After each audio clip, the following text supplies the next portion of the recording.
Bonsoir à tous et bienvenue à vous. Je vous réitère tous mes vœux de bonheur, de santé et de prospérité pour cette nouvelle année 2020. Alors aujourd'hui, nous allons parler des épistaxies, communément appelées un saignement de nez. Nous avons déjà été tous confrontés à ce symptôme fréquent de la vie quotidienne et donc l'épistaxie, communément appelé un saignement de nez. C'est un symptôme qui peut être révélateur d'une pathologie potentiellement grave.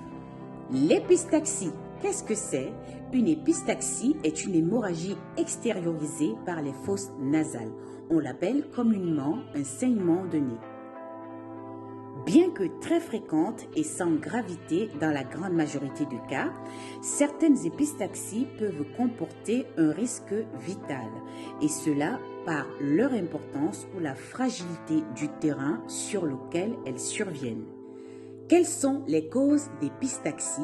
Il faut savoir que les causes du saignement du nez, dans la plupart du cas, sont souvent bénignes.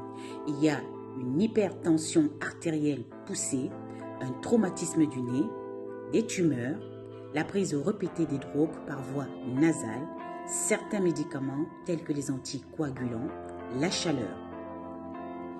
Quelle attitude tenir en cas d'épistaxie?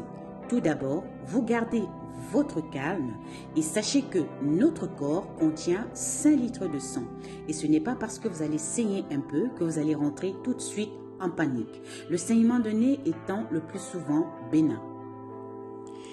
Pincez les narines et penchez la tête en avant tout simplement, et cela pendant 10 minutes sans relâche. Pourquoi vous allez pincer vos narines et pencher la tête en avant et non en arrière? Tout simplement parce que si vous penchez votre tête en arrière, le sang à ce moment-là coulerait à l'arrière-gorge. Dans la majorité des cas, cette intervention suffit et le saignement s'arrête. Si l'écoulement de sang reprend, il faudra à ce moment-là renouveler la compression et cela pendant 10 minutes supplémentaires. Sucez un glaçon. Il est recommandé ensuite de rester au repos et cela pendant 1 heure. Si les saignements persistent, à ce moment-là, une consultation chez un médecin ou dans un service d'accueil hospitalier s'impose. C'est tout pour aujourd'hui. Si vous avez aimé le sujet, n'oubliez surtout pas de partager avec ceux qui sont dans l'ignorance. Je compte sur vous pour un maximum de partage et de like.